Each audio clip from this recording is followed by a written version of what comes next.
آله وصحبه ومن تمسك بهديه إلى يوم الدين أما بعد. Before we get started with tonight's class, by the permission of Allah subhanahu wa ta'ala, we say that everybody has to work. Everybody has to make a living. Everyone has family, has responsibilities. Everyone has challenges, jihad al-nafs. Everyone, one way or another, one level or another, is afflicted by the dunya. Some people have demons that they're fighting, problems, obstacles, etc. So on one level or another, one time or another, one place or another, the dunya sinks its talons into everybody, one way or another. Some a lot, billah, some a little bit, some submit and succumb, some continue to fight and persist and move forward. Naam, bi'idhnillahi ta'ala. And the most righteous from among us has his mistakes and his errors, let alone just busy things that you're busy with from the dunya. Responsibilities, do's and don'ts, or the daily hustle, bustle, not do's and don'ts, things that you have to do to take care of yourself, take care of your family, your well-being, your health, etc. However, knowledge is something that you have to sacrifice for. You have to make some time for it, even if it's only 10 minutes out the day, if it's only 1 hour. And the amount of sacrifice that you give, the amount of time that you invest in your studies will determine how much benefit you reap, will determine how strong your memory is, how weak your memory is, how much knowledge you have, how much knowledge you don't have. Everybody understand this? So the more you dedicate yourself, bi'idhnillahi ta'ala, the more knowledge will give little pieces of itself to you. So therefore, when we have the classes and we mention things, for some of us it may be the first time we're hearing this information. Not all of us, but some of us.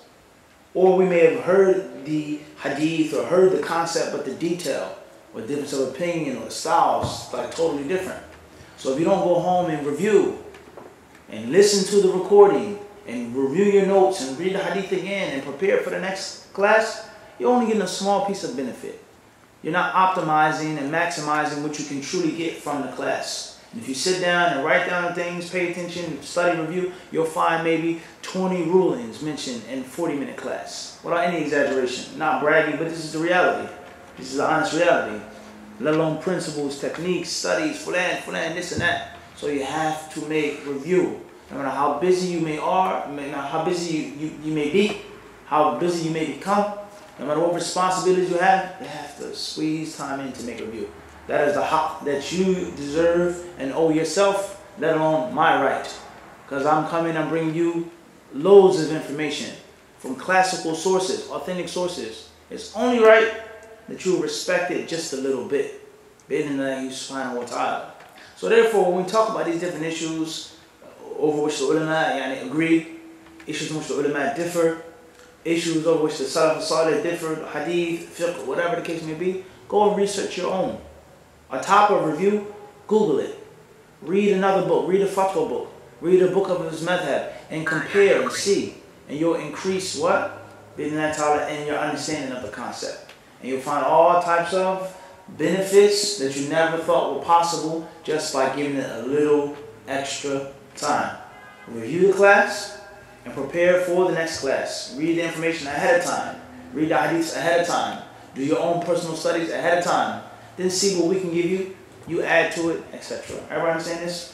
Khairan, inshallah subhanahu wa ta'ala. So with that being said, what did we talk about last night, Yusuf? We talked about the hadith of Aisha and the permissibility of the woman on menses to touch the head of a man. Tayyib. What else? And then we discussed whether she can enter the masjid or not. Tayyib. We discussed if her whole body is impure or whether it's just the part. Tayyib. And then we discussed the hadith of Ali about Madi. Tayyib. And what do we say about Madi in brief? It's that there's difference of opinion.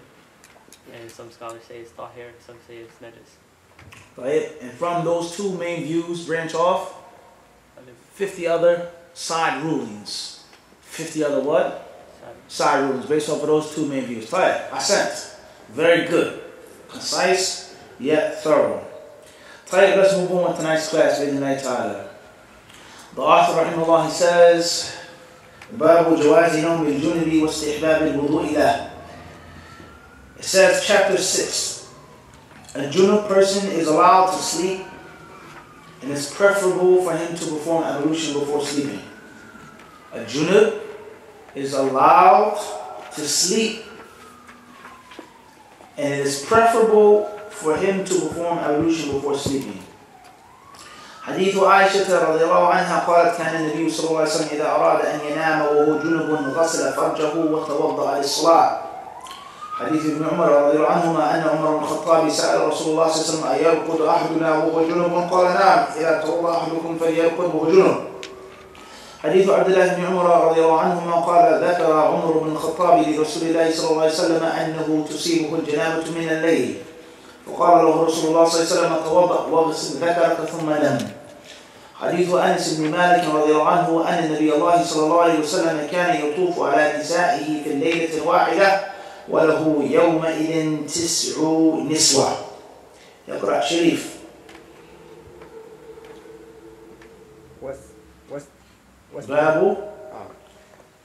باب جواز نوم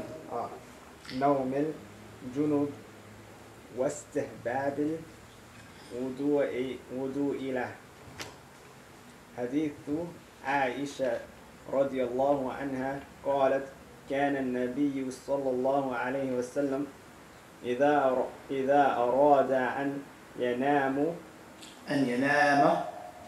ينام وهو جنب غسل فرجه بالسكون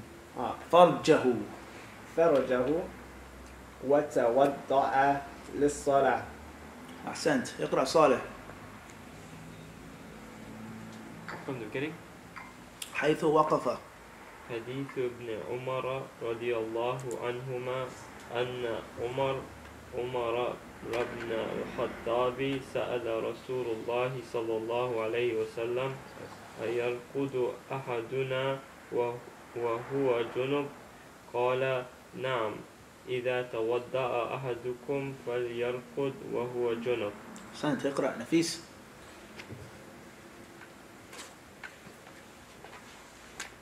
حديث عائشة. حديث عبد الله بن عمر.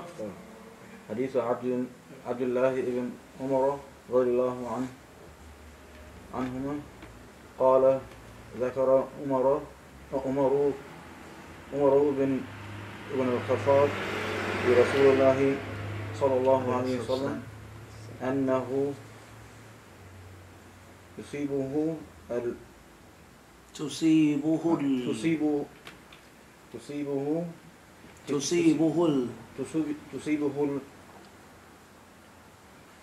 جنابه من الليل فقال له رسول الله صلى الله عليه وسلم تودع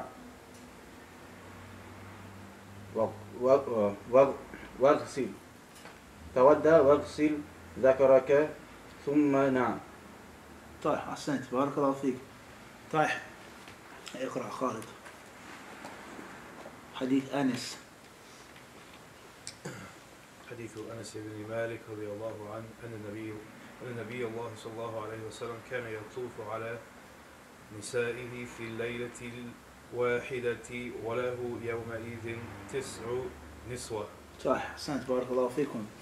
It says here in the English translation, a junub person is allowed to sleep, and it is preferable for him to perform ablution. In other words, babu jawazi nawm al-junub dun an yaghtasil. It says a junub person is allowed to sleep, i.e., you're going to write in your book on the side of the page or the margin without performing a ghusl. The chapter that it is permissible is jaiz, regardless whether it's disliked or not, regardless whether it's makruh or not, but it still isn't haram according to this chapter heading. For one who's junub, male or female, married or unmarried, to sleep at nighttime without making ghusl. هذا هو المقصود بالباب. That's what's meant by this chapter. It says a junub person is allowed to sleep without making ghusl. Everybody clear on this? Everybody understand the fiqh of the chapter heading? Without making ghusl. He then says وَاسْتِعْبَابِ الْوُضُوءِ لَهُ. And it is preferable for him to perform ablution, says parentheses, before sleeping. Everybody understand this? So it's permissible, according to this chapter heading, to sleep in the state of janaba, but it is best, according to this chapter heading, to do what? Make wudu. It's preferable to make wudu and not to sleep without anything. Everybody understand this? The chapter heading, the fiqh of this chapter heading. Man or woman, married, unmarried, it's permissible to sleep if you have janaba without making ghusl. You can make ghusl when? In the morning. Everybody understand this? However, it is preferable, it's recommended, it's a good thing to at least make wudu before you sleep. That's what's going to be discussed in this what? In this chapter. And everything, or your focus is going to be directed to this heading. It says hadith number 176, narrated Aisha radiallahu anha, whenever the Prophet ﷺ intended to sleep while he was junub, he used to wash his private parts and perform ablution like that for the salah. Hadith 177, narrated Umar ibn al-Khattab, or Umar bin al-Khattab radiallahu anhu. I asked Allah's Messenger sallallahu alaihi wasallam, can any one of us sleep while he is junub? He replied, yes, if he performs ablution. He can sleep while he is junub. Narrated Abdullah ibn Umar radiallahu anhuma, Umar bin al-Khattab radiallahu anhu told Allah's Messenger sallallahu alaihi wasallam, I became junub at night. Allah's Messenger sallallahu alaihi wasallam replied, perform ablution after washing your penis, private parts, and then sleep. Hadith 179, narrated Anas bin Malik radiallahu anhu, the Prophet sallallahu alaihi wasallam used to visit all his wives in one night, and he had 9 wives at the same time. So let's break the hadith in general. Hadith 176, 177, and 178 prove what the chapter heading states. And some of those hadiths also go against what the chapter heading states. 176 mentions كان النبي صلى الله عليه وسلم إذا أراد أن ينام. Whenever the Prophet wanted to go to sleep and he was junub, he would do 2 things. غسل فرجه and not فرجه. If you make a fatha there, it changes the meaning. Faraj and farj have 2 total different meanings. Be very careful. It says he would wash his private area and he would perform wudu for the salah. Now, the Prophet ﷺ, whenever he does something, most of the ulama hold the view that that thing is at least permissible until proven to be something else. Whenever the Prophet did something, he didn't say anything about it, he didn't do it 3 times, every time he just did something once, then that proves that that act is at least what? Permissible, not recommended. Permissible, there's a huge difference between the 2. Something that the Prophet ﷺ did over and over again, and he explained to the people that it's not wajib, there's no sin upon it, then that's different. But something that the Prophet ﷺ did, فِعْلُ النَّبِي صلى الله عليه وسلم الْمُجَرَّدْ عَنِ الْقَرَائِنِ, a sheer act of the Prophet, the lowest level that it takes is that it's what? Permissible, and it isn't haram, it isn't wajib, and it doesn't mean that it's mustahab. It becomes recommended when the Prophet ﷺ does it often. It becomes recommended when he says the virtue of it, the blessing of it, the bounty of it. It becomes recommended when several companions saw him doing it in different times. It was something they did over and over again. But if that's not the case, then it's what? Permissible. Alright, clear on this? So it says here, وَهُوَ جُنُبٌ غَسَلَ فَرْجَهُ وَتَوَضَّأَ لِلصَّلَاةِ. Obviously, this isn't an act of the dunya. This is worship. This is ibadah. So one may say in this hadith, this proves that making wudu, the normal wudu for the salah, washing your private area is something that is recommended, mustahab, whereas it's something pertaining to ta'abbud, it's pertaining to worship, and it isn't just something from the dunya. Everybody clear on this? Hadith 177 says, أَيَرْقُدُ أَحْدُنَا وَهُوَ جُنُبٌ. Should one of us sleep? Can one of us sleep in his junub? The Messenger of Allah said, نَعَمْ إِذَا تَوَضَّأَ أَحَدُكُمْ فَلْيَرْقُدْ وَهُوَ جُنُبٌ. He says, when you perform wudu, then you can go to sleep. Hadith 177 proves that it's mandatory to make wudu before going to sleep while junub. Whereas the Prophet ﷺ, he said you can only go to sleep with this stipulation. Can we sleep? We are in a state of janaba. We did not make ghusl. Is it permissible to sleep? He says yes, if. Nam ila. So Hadith 177 proves that it's what? Mandatory, not just recommended, nor just permissible. Everybody clear on that? Whereas the Messenger of Allah ﷺ, he made a stipulation and a command. Hadith 178 states that Umar radiallahu anhu mentioned أَنَّهُ تُصِيبُهُ الْجَنَابَةُ مِنَ اللَّيْلِ. It says in English, I became junub at night, which is a bad translation. It's a bad translation. تُصِيبُهُ الْجَنَابَةُ مِنَ اللَّيْلِ. At nighttime, he will be in a state of janaba. He was married. He had wives. Often. And can I sleep without making wudu? The Messenger of Allah said, Tawadda. He says, make wudu. That's a what? A command. وَغْسَلْ ذَكَرَكَ ثُمَّ نَمْ. Wash your private area, then sleep. So Hadith 177, Hadith 178 prove that it's what? Wajib. And not just preferable. That you must at least make wudu and wash your private area before sleeping in the state of janaba. Everybody clear on this? Hadith 179. كان يطوف على نسائه في الليلة الواحدة وله يومئذ تسع نسوة. Is that the Messenger of Allah, the Prophet of Allah, would see his wives in one night, and he had 10 wives at that time. We're going to get into that issue with regards to what that hadith proves. Several issues in that hadith, Yusuf. First and foremost is, was it mandatory for the Prophet ﷺ to divide the nights among his wives? Or was it something that is only for his followers? If he had 9 wives, and he saw all of them in one night, that means he's seeing the other 8 wives during one woman's night. And for the normal layman, that's not permissible. You cannot do that. As is mentioned, the dalil for that is that every wife has her own night, her own time, and you're not to give affection and love and time to another wife during her night. Everybody clear on this? However, the Prophet ﷺ, some ulama, they say, number one, that this was not mandatory upon him. It wasn't, he had the option from the khasa'is, from the unique traits of the Prophet ﷺ, is that he could be with any of his wives whenever he wanted to. Everybody understand this? Secondly, they say this hadith means that his wife, or the wife whose night it was, didn't mind, and she allowed it. Everybody doing this? And it also pertains to the concept of him seeing his wives. How many ghusls did he make? Did he make one ghusl in between, or one ghusl at the end of the night? We're going to get to that bit in the nice final thought. Let's just focus on the first 3 hadiths. 176, 177, 178, and specifically 177 and 178, which the majority of the study is going to be focused on, because that's dealing with the meat of the issue. Is it wajib or is it just preferable? We know, as we've explained countless times, that when the Messenger of Allah commands us to do something, when he orders us to do something, then that act, that statement, that zakat, that sadaqah, that dhikr, that type of clothing is fard, mandatory.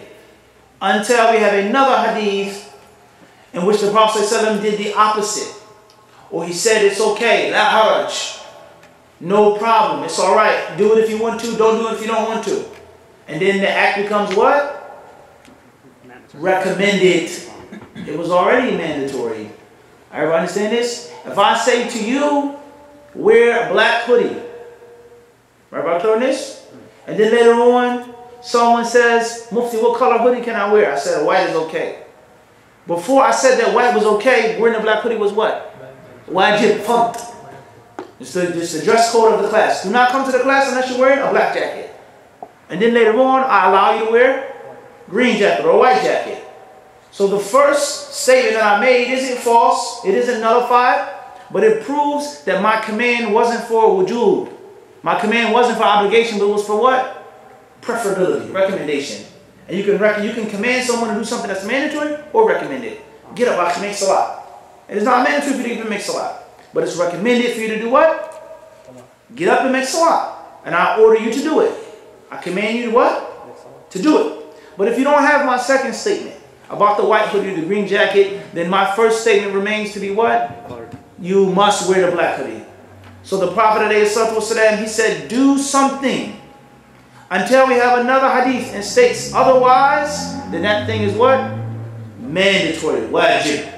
Everybody clear on this? When the Prophet ﷺ prohibits us from something, do not eat with the left hand. Do not drink standing up. Do not sit between the sun and the shade, or whatever the case may be. In the example that you want to mention, then that act is what? Mandatory. Haram. The opposite. We're not dealing with mandatory no more. It's what now? Mandatory. It's haram. It's haram. You can't do that act until we have another hadith in which the Prophet ﷺ said it's okay to do it. He himself did it. He allowed another companion to do it, proving that that prohibition was only for what? That person. Makruh. It's only what? Disliked.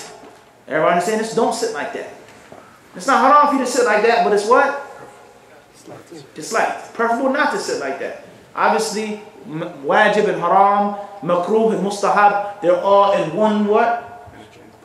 Bubble. They're all connected and related one way or another. Cousin, uncle, aunt, niece. They're all what? Interwoven. Everybody clear on this? That which is haram is wajib to avoid. That which is wajib to do is haram to avoid. Everybody clear on this? And not always the case with mustahab and makruh. Just because you leave off something that's recommended doesn't mean you find something that's disliked. There's a crash course on usul al-fiqh. We've explained this so many classes. Al-asl inna al-asl fil amri al-wujub ma lam yasrifu salifun salih. The command of the Prophet ﷺ, the default is that it's mandatory until we have something that's similar in strength, equal in strength, or stronger that proves that it's only what? Allah. Only dislike like that. So the Prophet ﷺ, he told the Sahaba to do what? Make wudu before you sleep. So that the dhahir of hadith, or these two hadiths, prove that a person must make wudu before going to sleep. You don't have to make a ghusl, but you must make what? You must make wudu before you go to sleep. Until we have another hadith, unless there's consensus of the ulama, ijma', they all unanimously agree that it isn't what? Mandatory. And until we have that, then it remains that it's what? Mandatory. Wajib. And that you cannot go to sleep in the state of janaba unless you make what? Wudu. And also washing the private area as well. But let's stick with the concept of the wudu. Everybody understand this? Everybody clear this or not? Before what the ulama say, what the madhab say, what Nawawi says, what Ibn Hajar says, we have to understand the hadith in the light of the Arabic language, in the light of usul al-fiqh, in the light of the rules of istinbat, of deduction. فَلْيَرْقُدْ نعم توضأ واغسل ثم نام. Arabic, we have فعل الأمر, فعل الماضي, فعل المضارع, مستقبل. قام يقوم قم, stand up. That's what? Command. فعل الأمر. And that's in the لغة العربية. Hadith number 176 says what? نعم إذا توضأ أحدكم فليرقد. If, that's a stipulation, شرطية, إذا, if, when you make wudu, then you can sleep. Everybody understand this? So you can't master fiqh, usul al-fiqh, hadith, until you master what? Arabic language, al-lugha al-arabiyya. Nahu al-sarf, the lugha al-arabiyya, you have to be strong in that. Then you learn usul al-fiqh. What is the amr? What is the nahi, nasikh, mansukh, all the different terms of usul al-fiqh. Naam. And then we also learn the rules and the qawaid and the principles of hadith. Everybody clear on this? So these two hadith prove that it's mandatory to perform wudu before going to sleep. That's before we even mention anything about the ulama and the fuqaha. Everybody understand this? That's the dhahir of these two hadiths. Everybody clear on this? Khayr, inshallah. So let's move forward and let's see what do the ulama say about these two hadiths and about this issue. Bi'idhnillahi subhanahu wa ta'ala. Reading from Al-Minhaj, An-Nawawi rahimahullah, he says, حاصل الأحاديث كلها أنه يجوز للجنب أن ينام ويأكل ويشرب ويجامع قبل الاغتسال، وهذا مجمع عليه. وأجمع على أن بدن الجنب وعرقه طاهران، وفيها أنه يستحب أن يتوضأ ويغسل فرجه لهذه الأمور كلها، ولا سيما إذا أراد الجماع ما لم يجامعها فإنه يتأكد استحباب غسل ذكره. وقد نص أصحابنا أنه يكره النوم والأكل والشرب والجماع قبل الوضوء، وهذه أحاديث تدل عليه ولا خلاف عندنا أن هذا الوضوء ليس بواجب. وبهذا قال مالك والجمهور. وذهب ابن حبيب من أصحاب مالك إلى وجوبه وهو مذهب داود الظاهري والمراد بالوضوء وضوء الصلاة الكامل. He says here, speaking on the hadith regarding Sahih Muslim, because his shot is Sahih Muslim, there are other hadith not mentioned in this book, talking about eating, drinking, sleeping, in the state of janaba, stating that those things are permissible, to eat, to drink, without making wudu. Getting to the core issue of these hadiths, he says here, وَلَا خِلَافَ عِنْدَنَا. He says in the Shafi'i madhab, the ulama of the Shafi'i school of thought, none of them differ that it is not mandatory. And it's only what? Recommended. Why do they go against that hadith? What makes them go against the command of the Prophet ﷺ? We'll get there. They say that it's what? Recommended. Everybody on this? And he says, and this is the view of Imam Malik and most of the fuqaha. And most of the what? Most of the fuqaha. That it's not what? Mandatory. It's only recommended and preferred to do so. He then says, Ibn Habib, a Maliki scholar, and Dawood al-Zahiri, and others he didn't mention here. And as we move forward, we have to always pay attention that when we read these different books, and they say Jumhur, most of the scholars or most of the fuqaha, it does not mean, nor does it necessitate every single time that it's talking about most of the fuqaha. But when we talk most of the fuqaha of the four schools, when we read the books of Athar, the Sahaba, the Tabi'een, we find more difference of opinion. Everybody clear on this? Very important point. Secondly is, and obviously this is for advanced students, this faida, is that just because it's the qawl of Jumhur does not mean that it's the strongest view. And it does not mean that huwa qawl al-as'ad bil-dalil. It is the view that's closest to the evidence. It does not necessarily mean that. Everybody clear on this? So he says these other ulama, they hold the view that it's what? Wajib. That it's mandatory to perform the wudu before what? Before one sleep. Everybody understand this? So the general layman Muslim who reads these hadiths, what should he do, Yusuf? Make wudu. Khilaf, not khilaf, he should do what? Make wudu.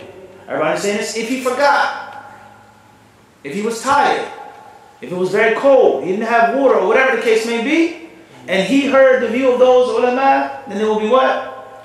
La haraj.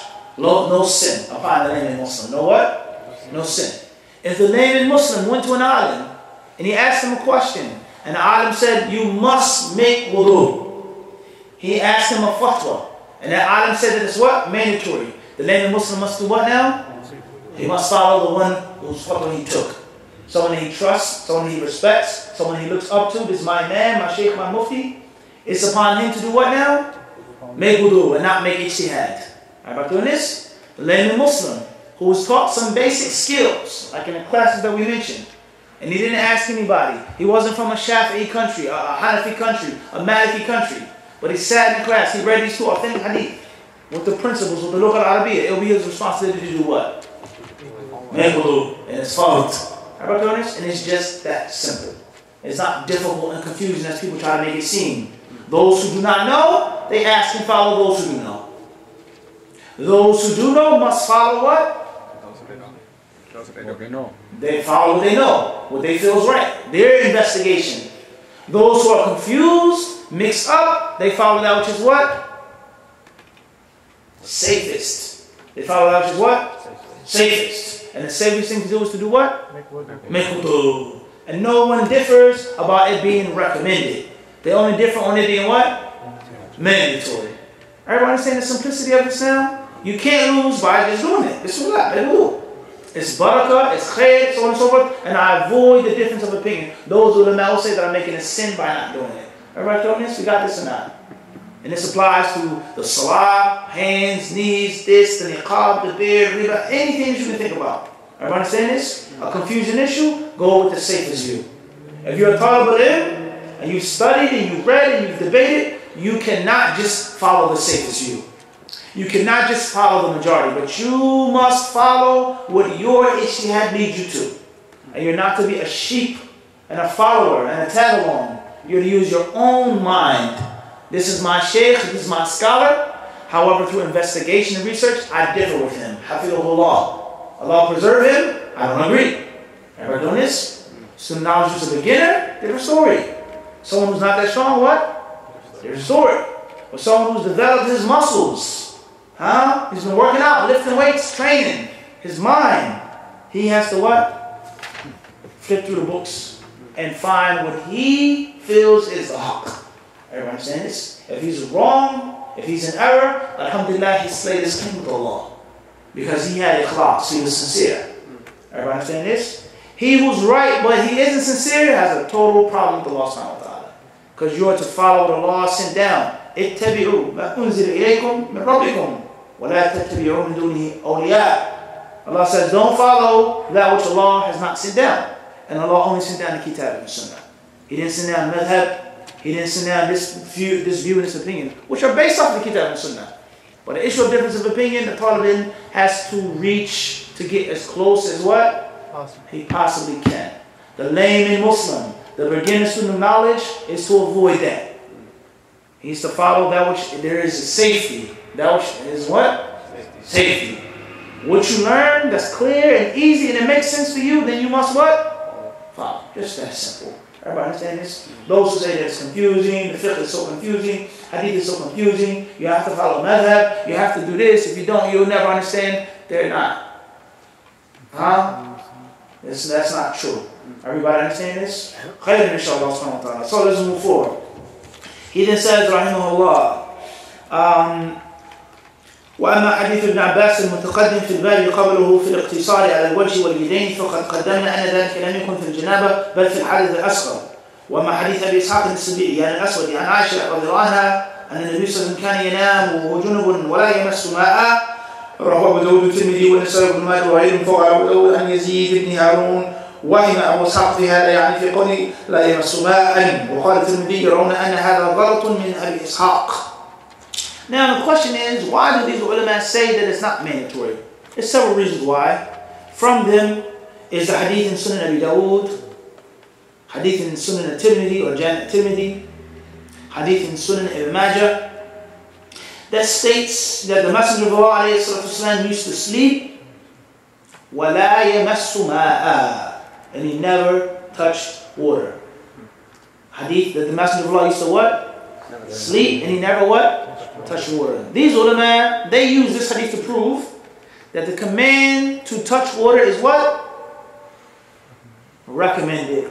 And not what? Mandatory. Break it down like this. The Prophet ﷺ said, don't sleep unless you, let's use the term touch water. Don't sleep unless you what? Touch water. Touch water. And in another hadith, he used to sleep, he was junub and he didn't touch water. So they say it proves that the command to touch water is what? That's not mandatory. Everybody clear on this? That's the sarif. That's the thing that takes the command from its asl, which was what? Wujub. The command, the asl of the command is that is what? Wujub. The default of the command is what? Everybody clear on this? Let's go back to the language once again. The Arabic language and the English language. I command you to do something. Everybody understand this? I say take off your jacket. Take off your jacket, boys. Yellow. Take it off. Hurry up. Take off your jacket. In English grammar, what type of verb is this? Command. Ikhla. Take off in Arabic. That's a what? It's command. That thing is mandatory when we have the science called usul al-fiqh, the legal theory, the rules of deducing the rulings and extracting the rulings. In other words, let's make an example of this. Think about something that's haram in Islam. That everybody drinking alcohol. What is it? Drinking what? Where's the verse in the Quran? Where's the hadith of the Prophet that says that alcohol is haram? Tell me. Chapter 5, chapter 6, chapter 7. What verse in the Quran says that alcohol is haram? Further ways. It's in the Quran. It's in the Quran. Allahu Akbar. Sharif. Where does it say in the Quran that alcohol is what? Haram. Further Nafis. Is it in the Quran? Surah Al-Baqarah. Tahir. Anybody else? Surah Nisa. Where does it say that khamr is haram? Where does it say Khalid? Tahir. Let's repeat the question again. Does it state in the Quran that alcohol is haram? Yes or no? Yes. No, it does not. It is not one verse in the Quran that states that. There's not one hadith of the Prophet that says alcohol is what? Let's go once again. Everybody stay with me, Khan. This is very important. It's going to benefit you in 1,000 issues. Where does it state in the Quran that alcohol is haram? It does not state that. Khamr, any word, it does not say that inna al-khamra haram. Inna al-kuhl haram. It does not say that. Rather, the Quran says something else. It tells us what? Don't come to the fruit. Don't approach the prayer. That's one thing that it says about it. What else does it say? It's filth. That it's rijisun. It's filth. It does not say that it's what? Haram. What else does it say about khamr? Surah Al-Baqarah. وَإِثْمُهُمَا أَكْبَرُ مِنْ نَفْعِهِمَا. The harm, the vice of gambling and alcohol is what? More than the benefit. It does not state in the Quran that what? Doesn't say that. So where do the ulama get that alcohol is haram? Because the Quran doesn't say that. Because the harm it does is worse than the benefit. Getting closer, Sheikh. No, what hadith says the khamr is haram? The principle. Let's leave off those hadiths for now, because you may have a better chance with that. But with the Quran, the what, Khalid? You and Abu Sharif need to get together. The principle. There's a rule book on how to extract things and rulings from the Quran. Allah says, Rijsun min amal shaitan fajtanibuhu. Filth from the amal, the handiwork of the devil. So avoid it. That does not say that it's what? Haram. But they make a science, or they've made a science, a systematic collection of principles that allows them to do what? Extract and deduce. Allah says 3 things about khamr. Rijsun, filth. Min amal shaitan, from the handiwork of Satan. Fajtanibuhu, avoid it. These 3 things we extract from them that khamr is what? Haram. Period. But Allah never said that it's what? Haram. This system of extraction and of deducing is called usul al-fiqh. Istinbat. How to extract the rulings. Everybody understand this? Everybody doing this? It's a system. Everybody understand this? Let's make another example of this. Right? Is hijab mandatory? Wajib? For women? Do women have to cover themselves? Yes or no? Yes. Without a doubt. No second thought about it. What verse in the Quran says that hijab is mandatory? Where does it say in the Quran, inna al-hijab wajib? Where does it say that at? Nowhere. Doesn't say that in the Quran. So where do the ulama get this? That says what? What does it say? What's the wording of the verse? I think all you women who believe, cover yourselves. Cover yourselves. It doesn't say it's mandatory. It tells the women to do what? If you believe. If you believe. No. You didn't even get the first example was extremely clear. For those who are trying to get it and make it clear. Allah tells them to do something. When He orders them, He commands them, that proves that that act is what? Wajib. But the Quran does not say that it's what? Wajib. In other words, there is a wrench that you use to remove the bolt. You don't do it with your bare hands because you can't. It's a tool that you use to get to a result. We have 3 points here. One is the source of evidence, which is, let's say, for now, this is what? Quran. Clear. That's the source of what? Evidence. Secondly is what? The tool. Thirdly is the ruling. Or if you want to switch them, it doesn't matter. 3 things. Point A, point B, and point C. Alright, clear this? How do I get from point A to point C? Except through point what? Through point B. Point B is usul al-fiqh. The principles. Point A, the ulama, the fuqaha, that mention the rulings. Point C is the what? The source of those rulings. The what? The source of those rulings. What is the divine code of life? Everybody saying this? So it doesn't say that khamr is haram. It doesn't say that. Allah mentions other things about khamr. And the scholars, they have deduced from the Arabic language and other things that this is how we determine when something is mandatory, something is haram, something is disliked through the what? It's not just the rules, the tools. Everybody understand this? No, the rulings are the fruit. The rulings are the what? Fruit. The ruling is the last point that you get to.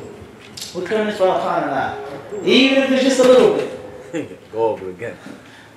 You got a source that You gotta go over it again. Tell you. I don't know him. This is something that whose responsibility is it now, Khalid? Salam alaikum. Whose responsibility is that with Tawheed? Huh? Whose responsibility, Khalid? To do what now? To read up on it. Google what? Usul al-fiqh. Everybody clear on this? Google these things. Read the books that you have. Most people want to use Google. We know that. Everybody understand this? And then the little bit that I've given, or the confusion. Nah, the confusion that I cause, the doubts, the question marks in your head, they're now to push you to do what? Research. You got to do something now. You got to read on it now. And then it's going to click. Oh, that's what we was talking about in the class. I get it now. It makes sense now. And then that which remains, what do you do now? You come back. Mufti, I read Kada wa Kada, but I still don't get this. I read such and such, but it still doesn't click. Everybody understand this? And then piece by piece, you gradually what? You'll get the whole thing. And you won't forget it. And you won't what? You won't forget. You won't forget. Everybody understand this? So there are rules. Everybody clear on this? Everybody understand this? What's the rule on treating your mother kindly, Sharif? It's wajib. Where does Allah say this wajib in the Quran? Where does it say fard or wajib? Doesn't say. It doesn't say that. But Allah says what? وَقَضَى رَبُّكَ. Your Lord has made qada. That you only worship Him and what? وَالْوَالِدَيْنِ إِحْسَانًا. إِمَّا يَبْلُغَنَّ عِنْدَكَ الْكِبْرَ أَحَدُهُمَا أَوْ كِلَاهُمَا فَلَا تَقُلْ لَهُمَا أُفٍّ. Don't say to them what? Uff. If you can't say uff to your father, then how about calling him this and that? If you can't say uff to your mother, then how about smacking her, cursing her, spitting at her? Everybody understand this? They've extracted, they've deduced systematically that it's fard, wajib to treat the mother kindly based off of what? Everybody understand this? But it does not say in the Quran, إِنَّ بِرَّ الْوَالِدَيْنِ وَاجِبٌ يَجِبُ بِرُّ الْوَالِدَيْنِ. Does it say that? Everybody understand this? So there's rules to extracting. And from those rules is that when the Prophet commands us, when the law orders us to do something, that act is what? Wajib. أَفَعَصَيْتَ أَمْرِي. What did Musa say to Harun? Have you disobeyed my command? Why did Iblis get kicked out of Jannah? Because he did what? مَا مَنَكَ أَلَّا تَسْجُدَ إِذْ أَمَرْتُكَ. Allah says, what stopped you from making sujood when I did what? Pay close attention now. Iblis was kicked out for what reason? Because he didn't follow the what? Command, the amr. So this proves that when Allah and or His Rasul command us, that act is what? Wajib. Hijab, 5 daily prayers, respecting your mother, anything that comes after the command. Take off your jacket. Removing the jacket is what? Fard. Until we have another verse, another hadith, another statement that proves that taking off the jacket is just what? Just recommended. Take off the jacket if you like. Take off the jacket if you want. If you're cold, keep it on. If you're hot, then take it off. Everybody understand this? So the Prophet, he said, make wudu before going to sleep. That making wudu while junub before going to sleep is what now? Recommended. Wajib, fard. Fard. What? Fard. Mandatory. Nafis. Don't make me kill you, Nafis. We'll put you on the grill too. And turn up the heat. Tired? Like Sharif's not getting it. We'll come to you next. Tired? Ever pay close attention. Making wudu in the state of janaba. A man was in with his wife. He wants to go to sleep. The hadith says that he has to do what? Make wudu. Based off of that one hadith, what's the ruling on making wudu before going to sleep, Salih? Fardun. And if you do not make wudu before you go to sleep, Allah is angry with you. You are a sinner. Alright, clear on this. Period. Now we have another hadith. Not this hadith. In another source that states that the Prophet ﷺ can yanamu. He would sleep. He was junub. وَلَا يَمَسُّ مَاءً. And he didn't what? Touch any water. Wudu or ghusl. So they say this hadith has subtracted. However, is deleted from the what? The first hadith. So we can't just disregard the command now. But instead of it being fard, it's now what? Mustahab. It's now what? Mustahab. Take off your jacket if you want. Keep it on if you what? If you want. The word take off, does it change? No. It's still a what? A Command. Everybody heard this? It's still a what? It's a command. Wear a black sweatshirt to the class. That's a what? That's a command. Then you come in with a white sweatshirt and I say, it's okay. La haraj. La bas. Marhaba. You're welcome in the class. My word, wear a black sweatshirt. Did it change or not? No. It's the same word, wear, which is a what? A command, an amr. However, me allowing you to wear the white shirt took away from the what? But it doesn't disregard it. It has to be something, it has to be a meaning behind me saying wear. And that is that it's what? To do what? Recommended to wear black, but okay to wear white. We got it or not? Yeah. Everybody clear on this? Everybody saying this? 2 hadiths. One says do something. Another hadith says that the Prophet didn't do what he commanded the people to do. So the first command is now mustahab and no longer wajib or fard. But if we did not have that second hadith, the first hadith would remain what? Fardun. If I didn't allow you into my class with a white sweatshirt, it will be what? To do what? Have I got this? Inshallah. Hopefully we can review this. Inshallah. Study it, review it, go back, and it'll make much more sense to you. And then you'll find within that 50 examples popping up in your head, and it will taste so sweet. It will taste what? So sweet. And you'll understand the beauty of Islam, and the beauty of the Sharia, and the beauty of studying these books, where the ulama get these rulings from. And the more you study, piece by piece, step by step, the more you can take the noose off of your neck of blind following. And you become more and more what? Independent. Because you understand what the ulama told you to do, to understand. Everybody understand this? Wallahu a'lam wa sallallahu wa sallam wa barak ala abdihi wa rasulihi Muhammad. Jazakumullahu khairan for your participation.